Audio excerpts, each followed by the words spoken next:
the angel of the Lord.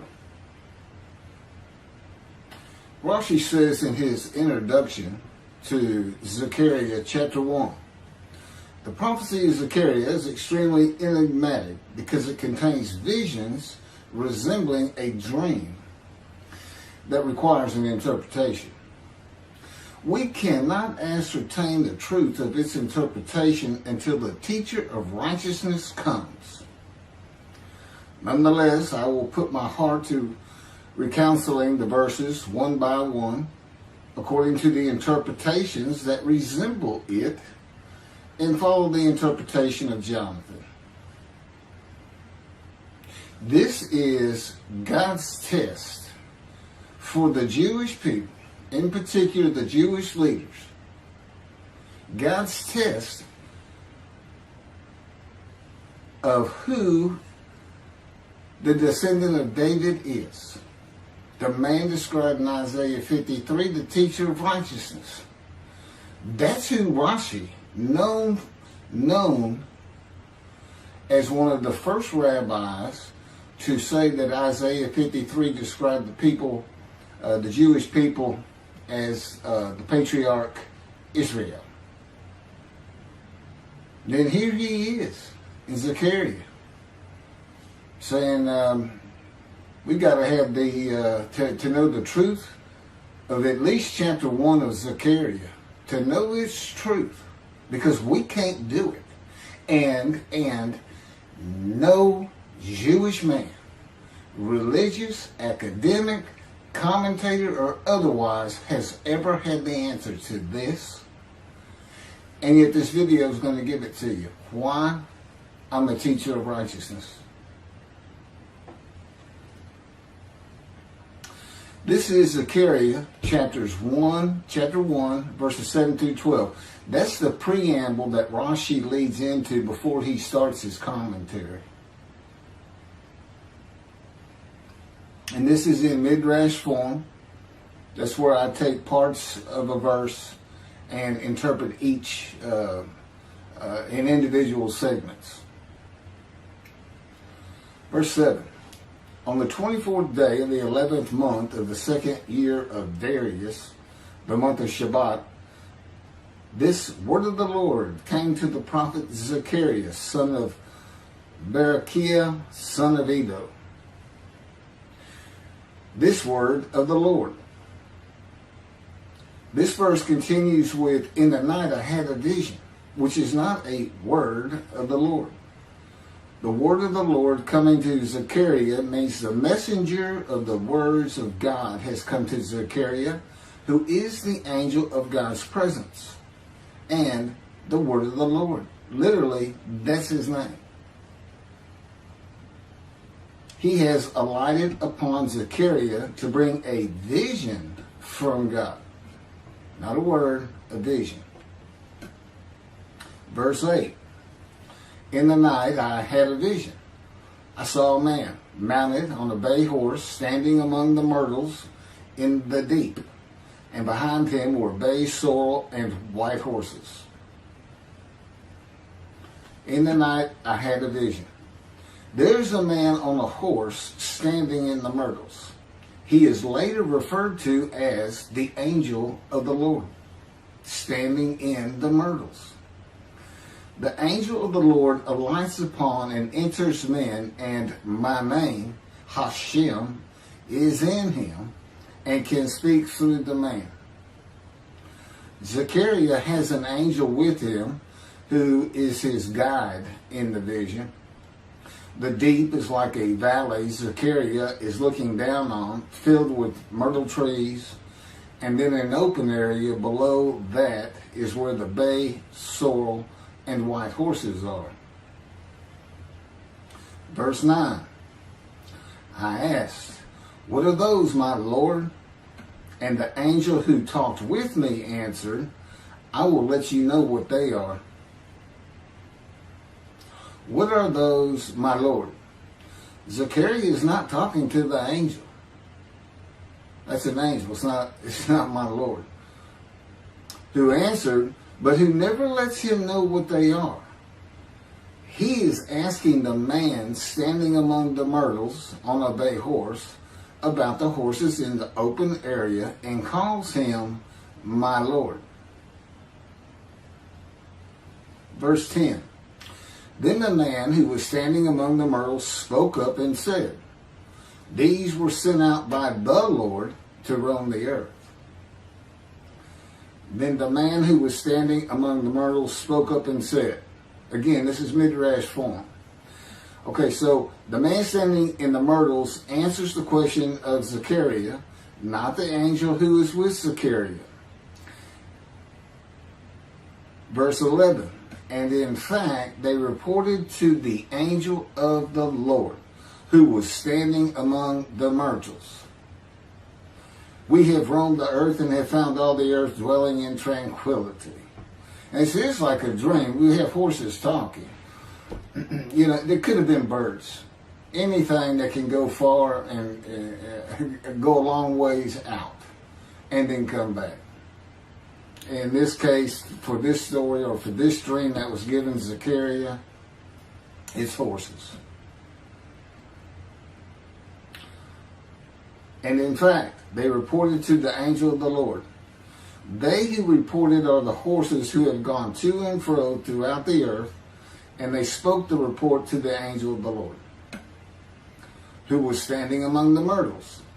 The angel of the Lord, who was standing among the myrtles, has alighted upon and entered the man standing amongst the myrtles. The angel of the Lord is using this man as his visible presence. You cannot see the angel of the Lord. Just as he once used a burning bush for his visible presence, and God spoke through him to Moses. Not just as his visible presence, he also used the man to say, these were sent out by the Lord to roam the earth.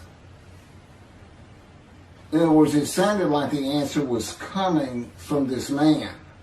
But it's coming from the angel of the Lord, and God is in that angel, his presence.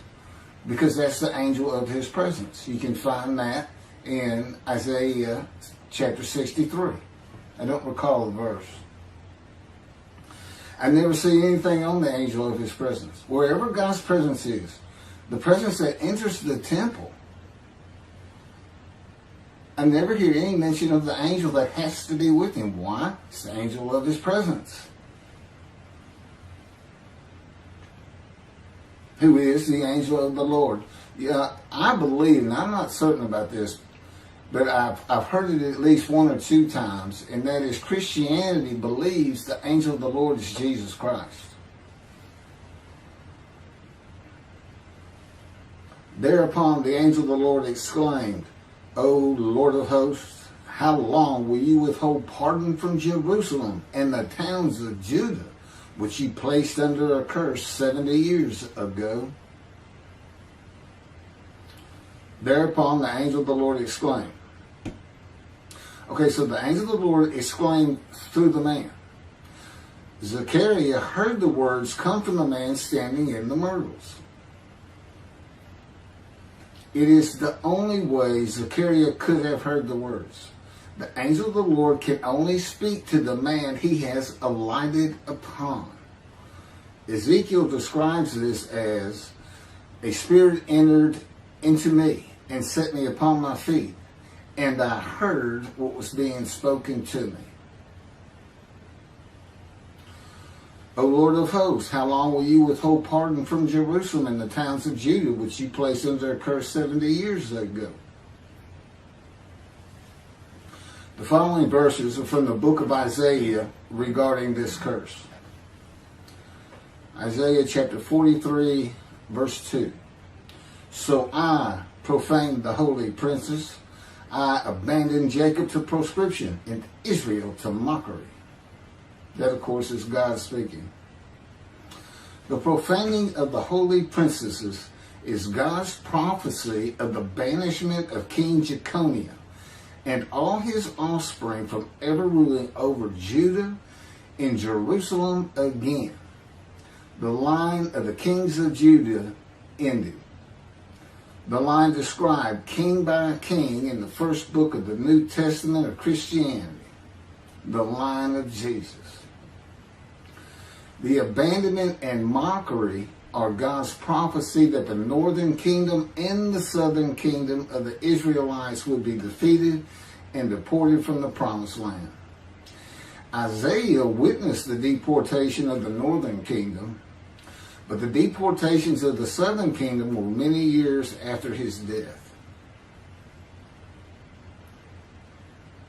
This is chapter 43, verses 5 through 7.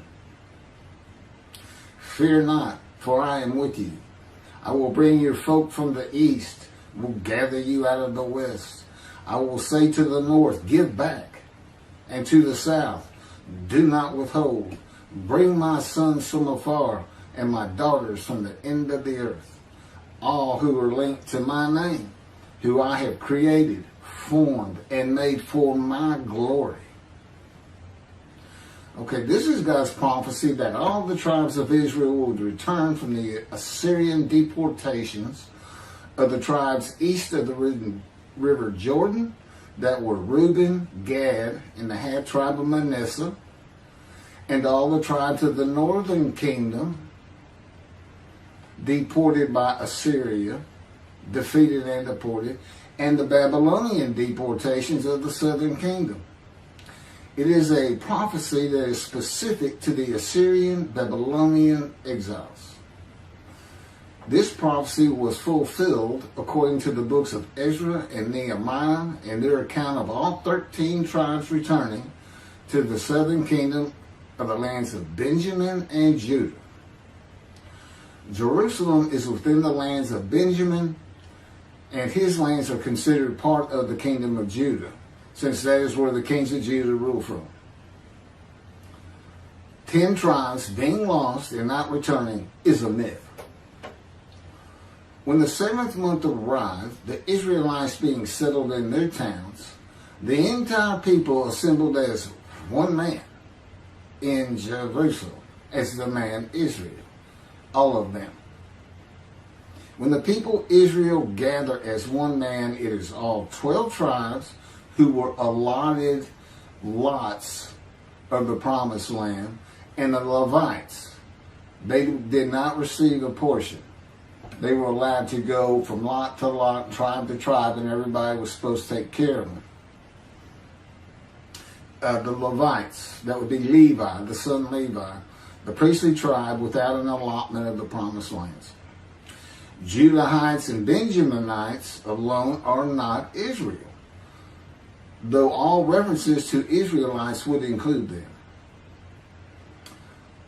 All of Israel had returned together to Jerusalem and Judah, mindful of the imported Gentiles in the northern kingdom, imported by the Assyrians, many of whom tried to stop the building of the second temple. This is why everybody returning, all 13 tribes, all went to Judah. The northern kingdom was occupied by Gentiles, I would assume Assyrians and Arabs.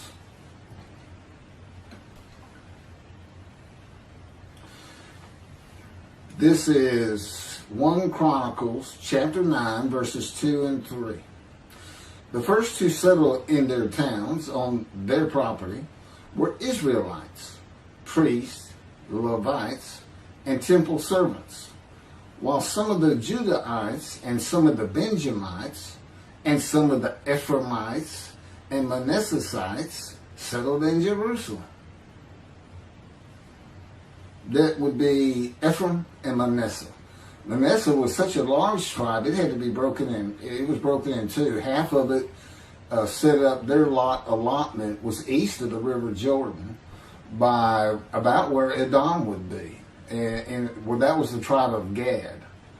Not Edom, Gilead, where the Tishbite, Elijah, the Gentile, was an inhabitant. Ramoth Gilead. Manassites, Ephraimites, and Judahites were the tribes with the largest allotment of the lands of Abraham, and Jerusalem is in the lands of the Benjamites. Those are who just got mentioned. The 3 largest lot owners. Okay, Benjamin, that's where Jerusalem is. He's important. And of course the priests, the Levites. So Ephraim and Manasseh were not lost tribes, as many believe from writings outside of the Bible. There never were lost tribes according to the Bible. Okay, so all 13 tribes returned and settled in new towns. The accounts of the deportations indicate there was not much left of the old towns. There is no account of how the new towns were settled, though it is unlikely it was based on prior ownership. The exile lasted too long for the deported owners to still be alive, and the tribes of the northern kingdom had to build new towns to live in. It also says the Levites settled in on their lands. So everybody had to pick and choose, and I'm sure the the strong and wealthy got the best places, and again, many just settled in Jerusalem. Okay, this is Isaiah chapter 43, verse 14. Thus said the Lord, your Redeemer, the Holy One of Israel, for your sake I send to Babylon. I will bring down all her bars, and the Chaldeans shall raise their voice in lamentation. This is God's prophecy that Assyria would be conquered by the Babylonians, who were defeated by the Chaldeans. But they actually go back and forth and actually became somewhat intermingled, Chaldeans and Babylonians. And that he would raise up the Gentile anointed king Cyrus of Persia to conquer them, to clear the way for all the tribes to return.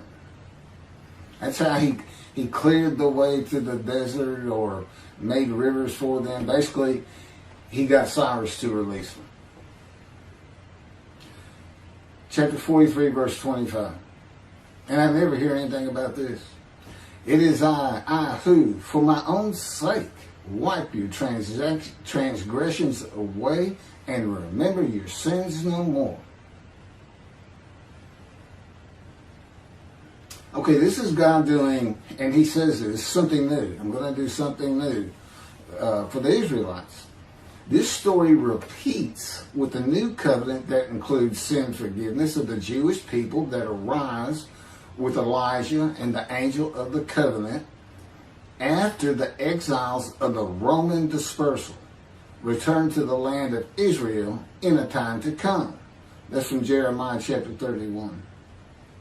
The Jewish people have returned from the Roman dispersal of them throughout the world, the diaspora, which means outside of the promised land, outside of Israel, to a land that lay desolate for more than 2,000 years until after the Holocaust, and they created the state of Israel in 1948.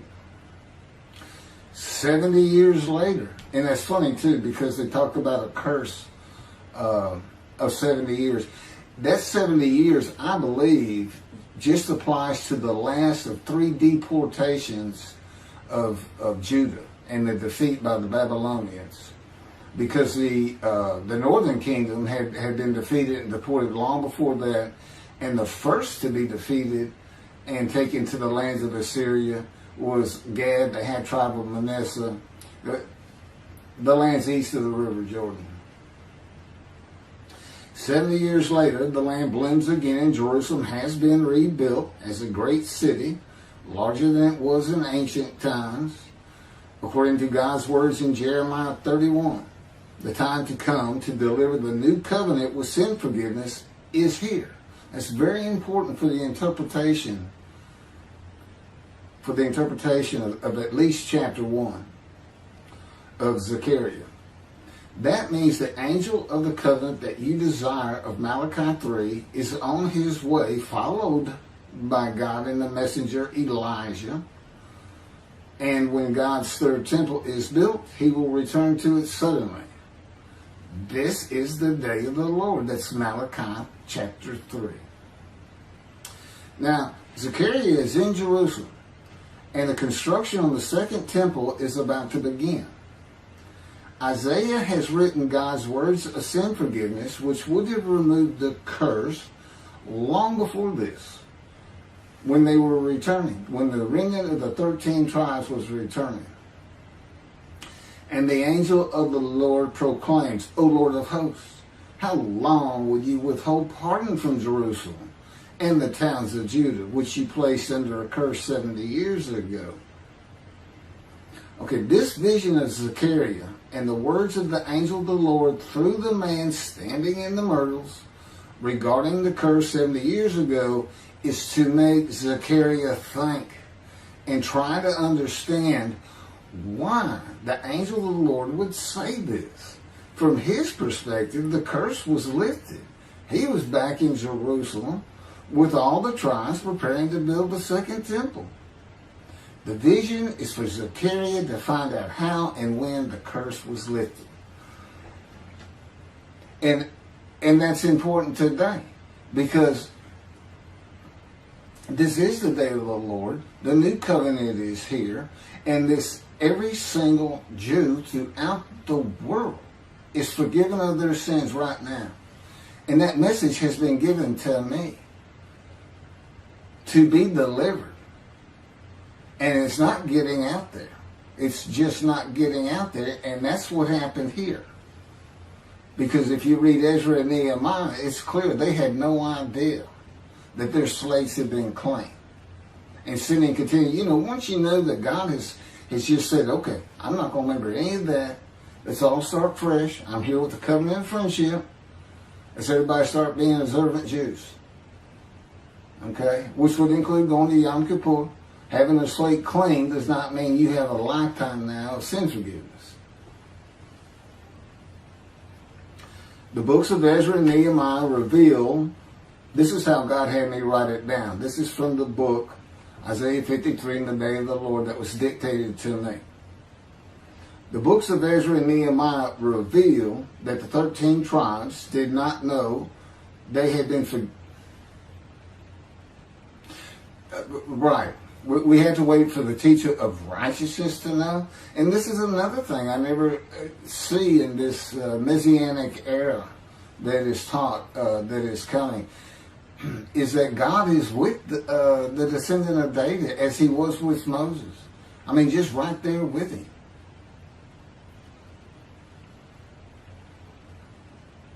The books of Ezra and Nehemiah reveal that the 13 tribes did not know they had been forgiven of their sins to be a holy seed in the building of the second temple. If people know they have been forgiven and have a clean slate from past transgressions against God and his laws, they are more likely to stop their sinful ways and abide by his laws in the future. The scroll of Isaiah needs to be found and interpreted by Zechariah and the religious leaders so they will know of God's forgiveness of their sins. God will be returning before the temple is built. That will be the third temple, to test the devotion of his righteous servant and make him suitable for his purpose, which might prosper. That includes the building of the third temple. This would begin when his spirit alights upon the anointed one, Moshiach. His presence with his righteous servant will be necessary for the temple to be rebuilt.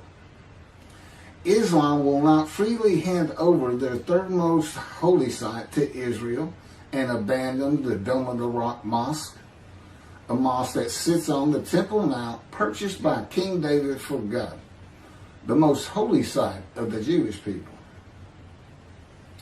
With God is the angel of his presence who is already on the way. You want me to skip that? Okay, this has been covered in other videos more than once.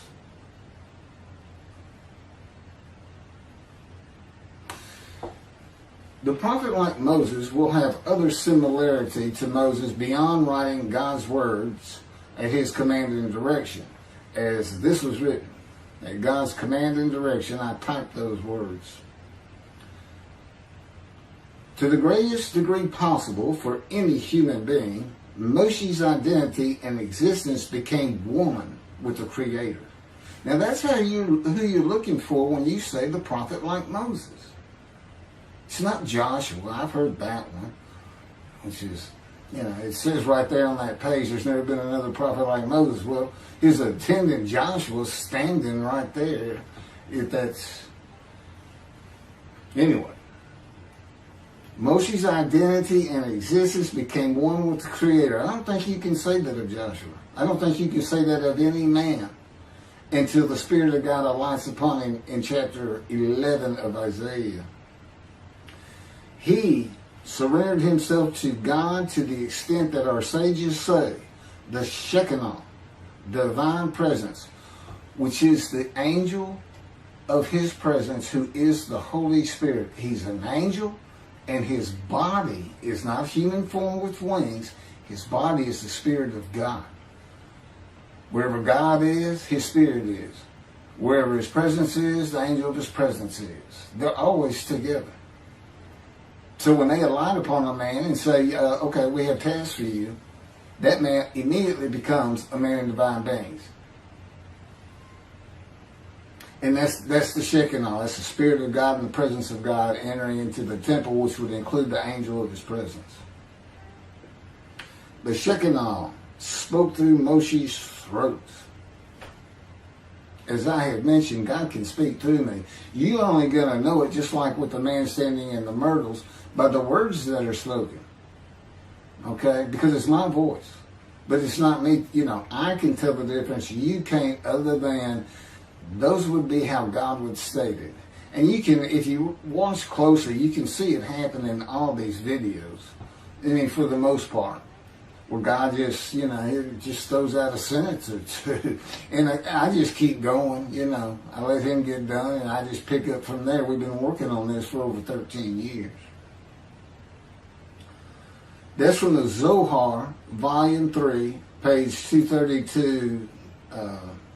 And then it says, i.e., he was God's veritable mouthpiece on this earth. That's from the Sefer Hashikos 5749, Volume 1, page 290, and a footnote. The prophet, like Moses, will also have the answer to these questions. Quote, the great Jewish philosophers try to understand the question of how Moses heard God literally, some insisting that God spoke actual words and Moses heard them with his ears, while others suggest that God's speech was communicated silently to Moses' intellect and only uttered in sound by Moses himself. Maimonides, Rambam, even as he affirmed the communication between God and Moses as a fundamental Jewish belief, ultimately conceded the mysteriousness of that process. The entire Torah reached Moses from God in a manner which is figuratively described as speech, but no one has ever known how that took place except Moses himself, whom that speech reached. That's commentary on the Mishnah, Sanhedrin, Chapter 1. Well, I have the answers, and I've been telling you the answers. God is in his Spirit. Spirit enters into you, because we find it in Ezekiel. There's where God tells you.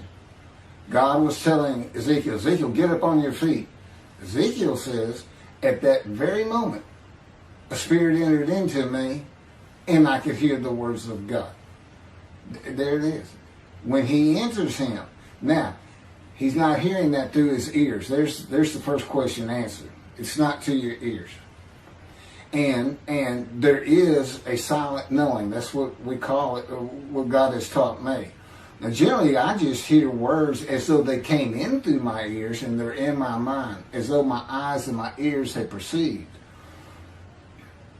But he can put just knowledge into my mind without uttering a word. And it's kind of can be pointed out